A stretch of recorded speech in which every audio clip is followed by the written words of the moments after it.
Hello বন্ধুরা, good morning. কেমন আছে সবাই? খুব কষ্ট গরমে। আজকে সকাল সকাল উঠেছি, ঘুম থেকে উঠে খুব তাড়াতাড়ি উঠেছি। আর উঠে সব কাজ হয়ে গেছে, সবই কাজ হয়ে গেছে আমার। এখন নিচে গেছিলাম, নিচে মাকে চালটা ধুয়ে দিলাম, মা ভাত বসিয়ে দিয়েছে। আর কুবলু সোনার খুব শরীর খারাপ, জানো তো কী হয়েছে বুঝতে পারছি না। কালকে পটি করেছে, পাতলা পটি করেছে, জলের মতন একবারই করেছে, কিন্তু পেটে ব্যথা করছে, বলছে পেট কনকন করছে, পেট কনকন করছে, বারবার বলেই যাচ্ছে। তো ওষুধ নিয়ে এসে খাইয়েছি, কিন্তু কেমন মানে দুর্বল হয়ে গেছে। সারাদিন কালকে খেতে পারেনি, কেমন ঝিমিয়ে গেছে একদম। দেখি আজকের দিনটা ওই ডাক্তারের প্রেসক্রিপশন দেখে ওষুধ নিয়ে এসেছি, ওষুধটা খেয়ে পেটে ব্যথাটা কমেছে, কিন্তু কিছু খাচ্ছে না একদম। আর গরমের জন্য না কি আবার সারাদিন নোংরা ঘাটে উঠোনে আবার রোদে রোদে খেলা করে। ডাক্তার তো রোদে খেলতেই বারণ করেছে, কিন্তু কি করব, কত আর ধরে আটকে চেপে ধরে রেখে দেবো। ঘর থেকে বেরিয়ে যাচ্ছে সারা উঠোনে, কি রোদের জোর, ওই উঠোনে রোদে খেলা করছে, ঘেমে যাচ্ছে, ঘামটা বসছে। জ্বরও এসেছিলো, 2-3 বার জ্বর এসেছিলো, ঠান্ডা কিন্তু লাগেনি, জ্বর এসেছিলো। তো আজকে আবার সকালবেলা ঘুম থেকে উঠে কাঁদছে, মিষ্টি খাবে। তো বাবা আবার বাজারে গেছে মিষ্টি আনতে জন্য। দেখি মিষ্টিটা খাই কিনা, খাওয়াতে পারি কিনা, কারণ কিছুই তো খাচ্ছে না। নিচে আছে, ওর বালিশটা নিয়ে মায়ের ঘরে চলে গিয়েছে, দিয়ে চুপচাপ শুয়ে আছে। আমি ওপরে এলাম, ওই আজকে তো নিরামিষ, বৃহস্পতিবার। আমি ওই মটর ডালের বড়া করে তরকারি করব। মটর ডালটা উপরে ভিজিয়েছি, তো নিতে এলাম। আর মা ভাতটা বসিয়ে দিয়ে চলো নিচে যাই, আমি দেখি ও বাবা আসলো কিনা। কত আম পড়ে গেছে আজকে, পাখি তো আবার খেয়ে নিয়েছে ওগুলো। কি মিষ্টি আমগুলো, পাখিতে কেমন ঠুকরেছে দেখো। প্রচুর আম আছে গাছে এখনও অনেক। ও যে আমের গাদা, এই যে পাখিতে এসে খেয়ে নিচ্ছে। খাক, পাখিতেই খাক, আমরা আর কত খাবো। প্রচুর আম আছে, তাও তো দুঃখে পাড়া হয়ে গেছে। ওই যে বললাম না, আজকে বৃহস্পতিবার, মটর ডালের বড়া করে তরকারি করব। এই মটর ডালটা আমি সকালেই ভিজিয়েছিলাম, মনে ছিল না রাত্রেবেলা ভিজোতে। সকালবেলা ভিজালে মানে 1-1.5 ঘন্টা আগে ভিজলেই হয়ে যায়। তো ওইটা বাটবো, বেটে ভালো করে একটু ফাটিয়ে নেব, দিয়ে বড়া করব, করে কচু আলু বেগুন দিয়ে তরকারি করব। আমাদের নিরামিষ তরকারি বেসনের থেকে এই ডালের বড়া দিয়ে তরকারি করলে বেশ ভালো লাগে। আবার ডালের বড়া করে একটা ধোকা মতন করলে, ওটাকেও একটা তরকারি করলেও ভীষণ ভালো লাগে। আগে করতাম, ওর মধ্যে মানে মশলাটার মধ্যে ওই ডাল বাটার মধ্যে একটু আদা বাটা দিয়ে দিতে হয়। আদা বাটা, লঙ্কার গুঁড়ো, গরম মশলা এরকম দিয়ে শুধু করতে হয়, কোনো আলু টালু না দিয়ে। ওটা করতাম আগে, এখন আর কেউ খেতে চায় না, করা হয় না। খুব করা হয়েছে, মানে করে দিলেই খাবে সবাই। তারপর দেখো আমি আমার বর মিষ্টি এনেছে ওর জন্য, তো মিষ্টিটা নিয়ে ওকে খাওয়াতে এলাম। তারপর কেমন মুখটা নিয়ে কেমন করছিল, করতে করতে হঠাৎ করে বমি করে দিল, একদম বিছানাতেই বমি করে দিয়েছে। মিষ্টিটা খায়ও নি, আমি তো ভাবলাম মিষ্টিটা খাবে, তা কিন্তু মিষ্টি খাওয়ার আগে ও বমি করে দিল। ভেতরে কিছু একটা হচ্ছে, সমস্যা হচ্ছে। সকালবেলা তো খুব কান্নাকাটি করছিল, ঘুম থেকে উঠেই কেমন ঘ্যান ঘ্যান করছিল, আর খুব কাঁদছে মিষ্টি খাবে মিষ্টি খাবে বলে। তো তার জন্য মিষ্টিটা নিয়ে আসলাম, ওর বাবাই নিয়ে আসলো আশা করে খাবে বলে ছেলে, কিন্তু খাওয়ার আগেই ও বমি করে দিল। তো মিষ্টিটা খাওয়ার পর যদি বমি করতো আমি ভাবতাম হয়তো মিষ্টিটা খেয়ে বমি করেছে, কিন্তু খাওয়ার আগে মানে মিষ্টিটাকে খাওয়াবো বলে বার করছি, সবে বাড়িতে ঢালছি, তো বলছে আমি খাবো না। মিষ্টিটা এত খাবো খাবো করছিল এতক্ষণ, মানে সামনে এনে দিয়েছি, তখন আর বলছে খাবো না, ভেতরে কোনো কষ্ট হচ্ছে, যাই হোক হবে। তো তার জন্য হঠাৎ করে বমি করে দিল, এখনও পর্যন্ত বমি করছে। বিছানাতেও করলো, মাদুরটা পাতা ছিল, মাদুরটা নামিয়ে দিলাম, বালিশেও করে দিয়েছে। আর ছেলেদের এরকম হলে পারে, মানে বাচ্চাদের এরকম হলে মায়েদের ভালো লাগে বলো তো, মানে খিচিবিচি লাগে আমার জন্য, কি করবো আমি ভেবেই পাই না। ওর বমি করছে, আমার মাথাতেই কাজ করছে না যে বমিটা কেন করছে। কালকে থেকে একবারও বমি করেনি, কালকে পাতলা পটি করেছে একদম জলের মতন, আর সকাল থেকে বলছে পেটে ব্যথা করছিল। তো হঠাৎ করে এরকম বমি করবে বুঝতেই পারলাম না। তবে চোখ মুখটা দেখে কেমন যেন লাগছে, মানে কেমন করছিল চোখ মুখটা নিয়ে, মানে ভেতরে একটু কষ্ট হচ্ছিল, তো বুঝতে পারছিলাম না। আমার মনে হচ্ছে ফুড পয়জন হয়েছে। আরও এই কিছুদিন আগে আমার দিদির বাড়িতে যাওয়ার আগেও ফুড পয়জন হয়েছিল। আর এটা হবারও কারণ আছে, সেটা বলতেও পারবো না, আবার বলতেও হয়, মানে আমাদের বাড়ির মানুষের জন্যই হয়েছে। আরও একটু নোংরা টোংরা ঘাটে, তার জন্যই হয়েছে। আর আমার দিদির বাড়িতে যাওয়ার আগে একটা ফুড পয়জন হয়েছিল, তখন ডাক্তার দেখিয়ে নিয়ে এসেছিলাম। তারপরে আবার কিছুদিন আগে, এখন 1 মাস হয়নি, ওর জ্বর এসেছিলো, ডাক্তার দেখিয়ে নিয়ে আসলাম। আবারও কিন্তু শরীর খারাপ করছে প্রচণ্ড। নিজেও খাচ্ছে, নিজে ভুগছে, আবার ছেলেটাকেও সেদিনকে খাইছে। কি বলবো বলো, এত মানা করি শোনে না। এত নোংরা ওই আচারগুলো খেলে শরীর খারাপ করে, মরে যাবে তো ওরকম করলে। থানকুনি পাতা খেয়েও কিছু হবে না, যাই যেটা এবার পেটের মধ্যে যাচ্ছে বমি করে দিচ্ছে।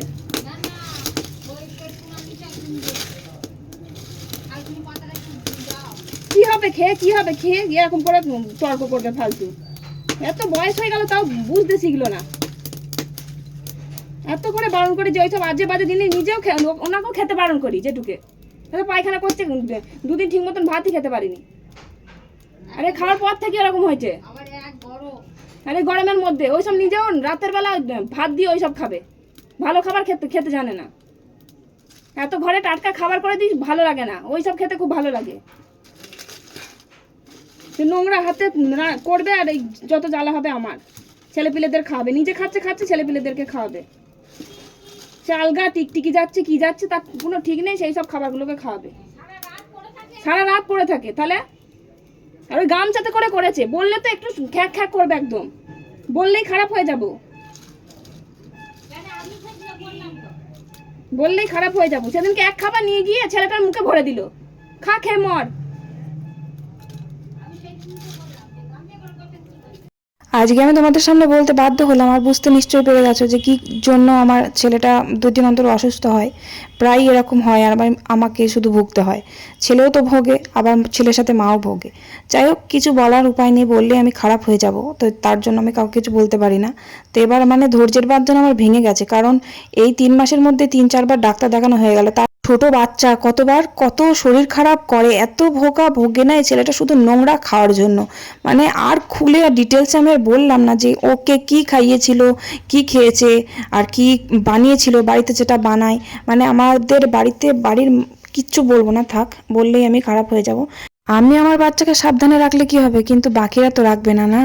আর বাচ্চাদের কিছু হলে বাচ্চাদের তো ভুগতেই হয়, সাথে সাথে মায়েদেরও ভুগতে হয়। বাকিরা তো কিছু বুঝবেও না, সুঝবেও না। আর বাবারা তো থাকে কতক্ষণ বাড়িতে, যে বাবারা দেখবে যে বাচ্চাদের কতটা কষ্ট হচ্ছে, পায়খানা করানো, মুখ ধোয়ানো, খাওয়ানো দাওয়ানো, জামা প্যান্ট পরানো, স্নান করানো, পড়তে বসানো, সবটাই মাকে করতে হয়।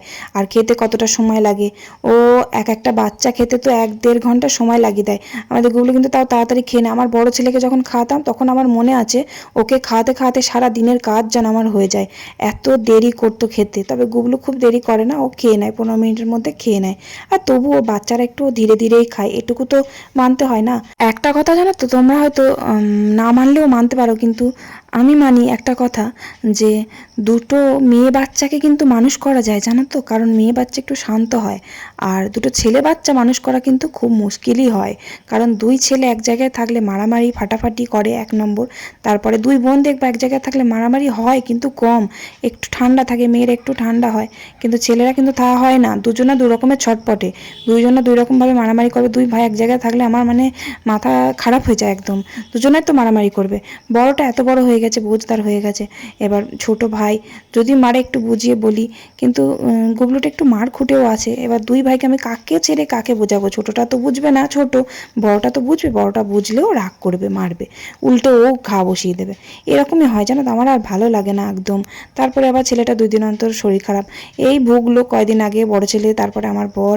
আমার তো মানে শরীর খারাপ হতে গিয়েও আটকে গেল, ভাগ্য ভালো, কারণ আমি অসুস্থ হয়ে পড়ে গেলে না আমাকে দেখার কেউ থাকে না, 1 নম্বর কথা। তারপরে ছেলেপিলেগুলোকেও তো আমাকে দেখতে হবে, তাই আমি যেন অসুস্থ হয়ে যেন কখনো পড়ি না।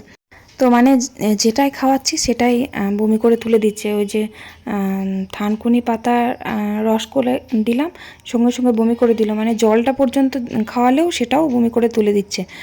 গুবলুর অবস্থা দেখে আমার তো ভয় লেগে গেছিলো, তো আমি আর একটু দেরি করলাম না, আমি নিয়ে বেরিয়ে পড়লাম। ওর বাবাকে বললাম ডাক্তারখানায় যাব। তো কি বলবো বলো তো, মানে মানুষের কাছে টাকাটাই সব কিছু নয়, সময়টাও অনেক দরকার, সময়, দায়িত্ব, এগুলো অনেকটা থাকা দরকার। ছেলেটা যখন আমাকেই দেখতে হবে, তাই আমি একাই বেরিয়ে পড়লাম একটা টোটো ভাড়া করে নিয়ে। আর আমাদের বাড়ি থেকে অনেকটা পাশের গ্রামে।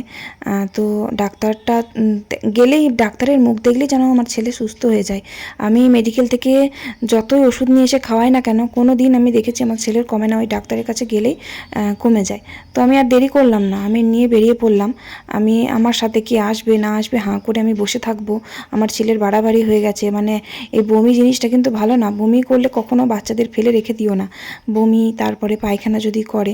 আমাকে ডাক্তার বারবার বলে যে জ্বর হলেও কিন্তু খানিকক্ষণ রেখে দেওয়া যায়, কিন্তু বমি আর পায়খানা করলে কখনোই ফেলে রাখবে না। ওটা একটা মানে ডায়রিয়া টাইপের হয়ে যায়, ফুড পয়জন হয়ে গেলে, বমি হয়ে গেলে বাচ্চাদের ভেতর থেকে নুনটাই যদি বেরিয়ে যায় না, শরীর একদম দুর্বল করে দেয়। ওই জন্য একদম ফেলে রাখবে না। আমার গুবলু যখন আমার পেটে ছিল, মানে আমি যখন প্রেগনেন্ট ছিলাম, তখনও কিন্তু আমি একাই ডাক্তার দেখাতে যেতাম। আমার পাশে আমি কাউকেই পাইনি ওই অসময়টায়। ওই সময়টায় মানুষকে পাশে দরকার, আমি কিন্তু ওই সময়টায় কাউকেই পাইনি। এমনকি আমার বরকেও আমি পাইনি পাশে, কারণ আমার বর কোনোদিনই ডাক্তার দেখাতে যেত না। আমি একাই যেতাম, না হলে আমার ননদকে নিয়ে যেতাম। কিন্তু রোজ রোজ কি আর কেউ যাবে বলো? রোজ রোজ কি আর কেউ যাবে? এমনকি ডাক্তার পর্যন্ত আমাকে জিজ্ঞাসা করলো যে তোমার বর কি বাইরে কাজ টাজ করে, মানে তোমার হাজব্যান্ড কি বাইরে কাজ টাজ করে? আমি বললাম না না, তো একা আসো তো, তাই জন্য জিজ্ঞাসা করলাম। যাই হোক, সেসব পুরনো কথা এখন বলে লাভ নেই। তো আমি সময়টা খুব মানে কম পেয়েছি ওর বাবার কাছ থেকে, খুব কম। তো এবার বাচ্চাদের শরীর খারাপ করলে টাকাটাই বড় কথা না আমার কাছে, হচ্ছে যে যদি তাড়াতাড়ি ওর বাবা বাইক নিয়ে আসতো বাচ্চাটাকে নিয়ে, তাহলে আরও একটু তাড়াতাড়ি আমরা পৌঁছে যেতাম। টোটো করে একটু দেরি হলো আসতে। আর ডাক্তার কিন্তু একদম মানে বাড়ি চলে যাওয়ার মতন টাইম হয়ে গেছিলো। আমি তাও ফোন করে এসেছি। তো 12টা অবধি থাকে, সকাল থেকেই হচ্ছিল ঠিকই, তবু আমি আমার বেরোতে 11:30 বেজে গেছিলো। আর পৌঁছতে ধরো 11:15 বেজে গেছে। তো কোনো পেশেন্টই ছিল না, সব পেশেন্ট শেষ হয়ে গেছে, আমি লাস্ট ছিলাম। তো ডাক্তারবাবু ছিল, আমার ভাগ্য ভালো, কারণ অন্য ডাক্তার দেখালে কমবে কি আমি জানি না, হয়তো কমতো, কিন্তু এই ডাক্তারের প্রতি আমার এতটা একটা বিশ্বাস হয়ে গেছে। মানে অনেক বয়স্ক ডাক্তার, আমার তো মানে ভীষণ ভালো লাগে ডাক্তার বয়স্ক, আর খুব অভিজ্ঞতা। আর সত্যি কথা বলতে অনেক কারি ওষুধ লেখে না, বলবে ডাক্তার উনি নিজেই বলবে যে বেশি ওষুধ খাওয়ানোর কোনো দরকার নেই, কমে গেলে ওষুধ খাওয়াবে না, তাই বলবে। আর বাইরের খাবার খাওয়াতে বারণ করে বারবার, শুধু বলে বাড়িতে যা সবজি থাকবে, ভাত ডাল খাওয়াবেন, বাইরের মানে প্যাকেটের কোনো খাবার ওকে খাওয়াতে বারণ করে। তো ওই জন্য আমি বাইরের খাবার খাওয়াই না ওকে। যাই হোক, ওই ডাক্তারের কাছে নিয়ে গেলাম, ডাক্তার এমার্জেন্সি বললো একটা ইঞ্জেকশন করতে হবে, কারণ বমিটা খুব হচ্ছে, তো তাই জন্য ইঞ্জেকশনটা এখনই করাতে হবে। তো যে করাবে কম্পাউন্ডার থাকে, উনি আবার খেতে গেছিলো। তো এবার উনি খেতে গেছিলো বলে আমি আর দেরি করলাম না, কারণ আমার যে ননদ আছে ও তো ল্যাবে কাজ করতো, ওই ইঞ্জেকশনটা দেয়, ও ব্লাডও টানতে পারে, সব কিছুই করে। মানে ব্লাড যে ননদটার সাথে আমি ঘুরতে যাই, ও ননদ মামন, তোমরা সবাই চেনো। তো ওই ননদ ইঞ্জেকশন দেয়, সদ্যজাত বাচ্চাকেও ইঞ্জেকশন দিতে পারে। ও খুব ভালো, ওর হাতের মানে এত ভালো হাতের কাজ ওর, মানে ইঞ্জেকশানের কথা বলছি আমি, একদম মানে বুঝতেই পারবে না ইঞ্জেকশন দেবে। হসপিটালে নার্সগুলো যেমন ইঞ্জেকশন দিলে বোঝা যায় না, ঠিক ও সত্যি করেই খুব ভালো ওর হাত। তো আমি আর একদম দেরি করলাম না, ওষুধ নিলাম, ওষুধ নিয়ে আমি ওকে ফোন করলাম। কারণ ও সবসময় তো বাড়িতে থাকে না, ও ব্লাড টানতে যায়, কলকাতা যায়, তো তার জন্য আমি জেনে নিলাম যে ও বাড়িতে আছে কিনা। তো ফোন করলাম, ও বললো হ্যাঁ বাড়িতে আছি বৌদি, তুমি তাড়াতাড়ি চলে আসো, আমি ইঞ্জেকশন দিয়ে দেবো। তো তারপর যাব কি করে, দেখো আর একটা ঘটনা, সেটা হচ্ছে যে টোটো ভাড়া করে আমি গেছি, আমার ছেলেকে নিয়ে একাই গেছি, আমার সাথে কেউ যায়নি। তো তারপর আমার বরের মানে যে টোটো সাথে গেছি সেটা হচ্ছে যে আমার বরেরই বন্ধু। তো আমার বর তখন দেখেছে আমি টোটো করে যাচ্ছি, তো ও আবার দোকানের মাল কটা আনতে পাঠিয়ে দিয়েছিল ওকে। ওখানে একটু দেরি হয়ে গেল, তা না হলে আরও তাড়াতাড়ি আমি বাড়ি পৌঁছে যেতাম। দোকানের এই যে টায়ার মালপত্র আনতে ওখানে খানিকটা 10 থেকে 15 মিনিট মতন দেরি হয়ে গেল। ওখানে দাঁড়িয়েছিলাম, আর কি গরম, দাঁড়ানো যাচ্ছে না, ভীষণ কষ্ট হচ্ছে। তো তার মধ্যে আমার ছেলে আবার ঘুমিয়েও পড়েছে, ক্লান্ত, সকাল থেকে পেটে কিচ্ছু নেই। ওকে ইঞ্জেকশনটা এমার্জেন্সি দেবো, দিয়ে তারপরে কিছু খাওয়াবো, তারপরে আমি শান্তি পাবো। আর আজকে আমারও কিছু খাওয়া হয়নি, আমি না খেয়ে গেছিলাম, কারণ যদি ডাক্তার না থাকে তাড়াহুড়োর মধ্যে, আর খিদেও ছিল না আমার। ছেলে ওরকম হচ্ছিলো, মাথায় কাজ করছিল না আমার, তাড়াতাড়ি বেরিয়ে পড়েছি আমি। তো তারপর বাড়ি এলাম, বাড়ি এসে আমার ননদের বাড়ি তো সামনেই, তোর বাড়িতে গেলাম, ওই ইঞ্জেকশনটা ঝটাপট দিয়ে দিল, দিয়ে আমি বাড়ি চলে এলাম। বাড়ি এসেই আগে ওকে স্নান করিয়ে দিয়েছি, ভালো করে পরিষ্কার করে চান করিয়ে দিয়ে তারপরে যে একটা ওষুধ দিয়েছিল ডাক্তার, সেই ওষুধটাকে খাইয়ে দিলাম, খাইয়ে তারপর দুটো ভাত ওকে আমি খাইয়ে দিলাম। আর আমার শরীরটা এতটা খারাপ করছিল না, মাথা যন্ত্রণা করছিল, আমারও মনে হচ্ছিল যেন গাটা কেমন ঘোলাচ্ছে, তো কেমন যেন হচ্ছিল ভেতরে। আসলে সকাল থেকে খাইনি তো তাই জন্য। তো তারপর ওকে খাইয়ে দাইয়ে ঘুম পাড়িয়ে আমি নিশ্চিন্ত হয়ে তারপরে আমি চান করলাম, চান টান করে খেতে বসলাম। আর আজকে রান্না তো আমি করিনি, তবুও ওই মোচাটা রান্না হয়েছে, মোচা হয়েছে আজকে, মোচাটা নামিয়েই দিয়ে গেছি আমি যাবার আগে। আর বড়া দিয়ে, ওই যে ডালের বড়া দিয়ে আলু কচু দিয়ে মায় তরকারিটা করেছে, ধোয়া মাজা সব কিছুই মা করেছে। তো প্রত্যেক দিন তো আমি রান্না করি, আজকে মা করেছে, আমি ছিলাম না তাই। তো তারপর দুটো ভাত খেয়ে নিলাম, খেয়ে যেন একটু শান্তি পেলাম। আর ছেলেটা দুটো ভাত খেয়েছে জানো তো, ও খেয়েছে বলে তাই জন্য আর একটু শান্তিটা যেন লাগছে। কারণ যদি ভাত না খেতো আরও বেশি কষ্ট হতো। কারণ আমার ছেলে সত্যি করে খুবই ছটপটে, ও একটুও মানে ঘরে থাকে না, ঝিমিয়ে থাকে না। ও খেলা করতে ভালোবাসে, হাসতে ভালোবাসে, মানে এত মজা করতে ভালোবাসে না। সেই ছেলে যদি ঝিমিয়ে ঘরে পড়ে থাকে আর সারাক্ষণ যদি কাঁদে, সেটা মায়ের পক্ষে দেখা সম্ভব হয় না। বাবারা তো সবসময় দেখতে পায় না, বাবারা কাজে ব্যস্ত থাকে, দোকানে থাকে, অফিসে যায়, তাই না? এবার যতক্ষণ মা বাড়িতে থাকে মাকেই সামলাতে হয় বাচ্চাদের। আর সারাক্ষণ বাচ্চার মুখটা মাই দেখে, মাই জানে বাচ্চার কি হয় না কি হয়, কি সমস্যা হয়, একমাত্র মায়েরাই বোঝে, বাবারা বোঝে না, বোঝে না মানে বোঝে না। আর এদিকে বড় ছেলে বাড়িতে আসলো স্কুল থেকে, এসে বলছে ভাত খাবো না। তো এবার আজকে নিরামিষ তরকারি হয়েছে, ওটা জানলে তো আরও খাবে না। তো তাড়াতাড়ি করে আমি আবার উঠে গিয়ে ওকে আমি ভাত মেখে আমি খাইয়ে দিলাম। দেখো সব ভাতগুলো খেয়ে নিল। তাহলে ও যে খাবো না বলছিল, তাহলে ও তো খালি পেটে থাকতো, এই যে পেটে ভাতগুলো গেল, তাহলে এটা কোথায় গেল বলো তো? ভাত কটা তো খাইয়ে দিলাম বলে খেলো না, খাইয়ে দিলে কিন্তু ভাতই খেতো না ও। মেঘটা এমন ধরেছে এই 3টে থেকে, এত অন্ধকার করে আছে, এখনো অবধি বৃষ্টি হয়নি ঠিকই, কিন্তু অন্ধকার হয়ে গেছে। মানে বৃষ্টি হলেও বর্ষাকালে এরকম মেঘ আমি মনে হচ্ছে ফার্স্ট টাইম দেখলাম। পুরো সন্ধে লেগে গেছে মনে হচ্ছে, এত অন্ধকার হয়ে গেছে। লাইট জ্বেলে বাসন ধুচ্ছি আমি। আর আমি তো চিন্তা করছিলাম আমার ছেলে এখনও বাড়ি এলো না, তো আমি খেয়ে দিয়ে একটু ঘুমিয়েছি, তো ঘুমিয়ে গেছি। আমার বরের ভাত বেড়ে এনে চাপা দিয়ে রেখে দিয়েছিলাম, দিয়ে আমি ঘুমিয়ে পড়েছিলাম। 1টা-1:30টার মধ্যে ঘুমিয়ে পড়েছিলাম, কারণ বাড়ি এসে আমার তো আর রান্না করতে হয়নি, আমার শাশুড়ি সব রান্না করে ধুয়ে মেজে রেখে দিয়েছিল। আমি এসে কুবলুকে চান টান করিয়ে খাইয়ে দেয়, আমি দুটো খেয়ে ঘুমিয়ে পড়েছিলাম। আর আমার বর তো তখন মাঠ থেকে বাড়ি এসে শুয়েছিল, তো অত তাড়াতাড়ি চান টান করে খায় না, তাই জন্য ভাতটা এনে আমি চাপা দিয়ে রেখে দিয়েছিলাম। যাই হোক, তো তারপর বাসনগুলো ধুয়ে ফেললাম আমি। ওরে বাবা রে, কেমন অন্ধকার করে এলো গুবলু। গুবলু, হ্যাঁ, কেমন কেমন অন্ধকার করছে? সন্ধ্যা হয়ে গেল নাকি? হ্যাঁ, সন্ধ্যেই তো হয়ে গেল। এদিকটা অন্ধকার হয়ে গেল দেখো, মানে ফোনে আকাশটা তাও সাদা লাগছে, এদিকটা একবারে গুরু করে আসছে। ওরে বাবা, এদিকটা দেখো, কেউ বলবে এখন 4:30 বাজে, এত মেঘ করেছে গো, পুরো অন্ধকার। হ্যাঁ, সন্ধেবেলা হয়ে গেছে, বোঝা যাচ্ছে না। চলো, বৃষ্টি পড়ছে টুকটুক করে, পালাই। এ বাবা, কি সুন্দর লাগছে।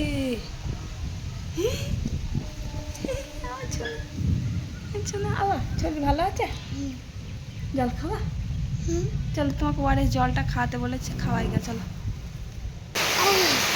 হ্যাঁ বুঝলো, আজকে কি ভাগ্যে জানলার দিকে ছাদ নেই, তাই আমরা জানলায় বসে বসে বৃষ্টি দেখছি, নাই বুঝলো?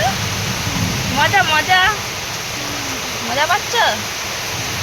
এমন বৃষ্টি হচ্ছে, শুধু একবার দেখো। এই পা মারিও না, পা মারিও না বাবা রে, ঠান্ডা লাগছে। বৃষ্টিটা একবার শুধু দেখো, জমজমিয়ে বৃষ্টি পড়তেছে, কনকনিয়ে বৃষ্টি পড়তেছে। আবার ফোনে ছাট আসছে, ভিজা গেল আমার ফোন, ভেতরে বৃষ্টি নেই। সেই থেকে বৃষ্টি নেমেছে, মানে ওই 4:30 থেকে বৃষ্টি নেমেছে, আবার সেই মানে বৃষ্টি হয়েছে, কি বৃষ্টি যে হচ্ছে কি বলবো। ছাট নেই, কোনো দিকেই ছাট নেই আজকে, একদম পুরো ঝমঝমিয়ে বৃষ্টি হচ্ছে, একদম বন্যা হয়ে যাওয়ার মতন। একটু কিন্তু থামেনি, একভাবেই ঝমঝম করে বৃষ্টি পড়ছে, আর অন্ধকার হয়ে আছে একদম। যাই হোক, তো আমি সন্ধে দিলাম। আর ওষুধ খাওয়ার পর ঘুম থেকে উঠে গুবলু কিন্তু অনেকটাই ভালো আছে, একদম মনে হচ্ছে না যে ওর সকালবেলা ওরকম শরীর খারাপ হয়েছিল, আর হয়েছে কাল থেকে। যাই হোক, অনেকটা ভালো আছে। আর ছেলে ভালো থাকলে আমি খুশি, ওর মুখটা মানে হাসি খুশি দেখলেই যেন আমার সব মানে শান্তি লাগে। তো তারপর ও ভালো ছিল বলেই আমি ওকে পড়তে বসালাম। কালকে যখন সন্ধ্যেবেলা পড়তে বসেছিলাম তখনও খুব পেটে ব্যথা করছিল, তো তার জন্য কালকে আর পড়াটা কমপ্লিট হয়নি। তো ওই জন্য আজকে শরীর ভালো আছে, আর এত সুন্দর মানে বদমাইশি করছে না, কারণ আজকে শরীরটাও ভালো আছে, মনও ভালো আছে, আজকে মন দিয়ে পড়াও করছে। তাই জন্য আমি ভাবলাম পড়তেই বসাই, এত সুন্দর পড়াশোনা যখন করছে, তাই পড়াগুলো সব ভালো করে কমপ্লিট করে নিলাম। 2 দিন থেকে শরীর খারাপের জন্য ঠিক মতন পড়ানো হয়নি।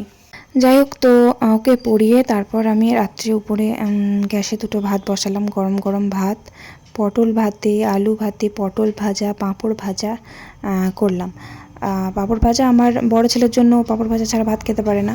পটল ভাজাটা আমার বরের জন্য করলাম, গরম গরম পটল ভাজা দিয়ে ভাত খেতে ভালোবাসে তাই। আর পটল ভাতেটা আমার জন্যই দিয়েছি, আমার ভীষণ ভালো লাগে পটল ভাতে খেতে। আর একটু তেল লঙ্কা ভেজে ঝাল ঝাল করে মেখেছি, আরও বেশি ভালো লাগে। আর যাই হোক, তো গরম গরম ভাত খেলাম রাত্রেবেলা, আর ঝমঝমিয়ে বৃষ্টি পড়ছে। তো চলো, আজকের ব্লগটা আমি এখানেই শেষ করছি। ভালো লাগলে একটা লাইক করে দিও। ভালো থেকো সবাই, tata, bye bye, good night.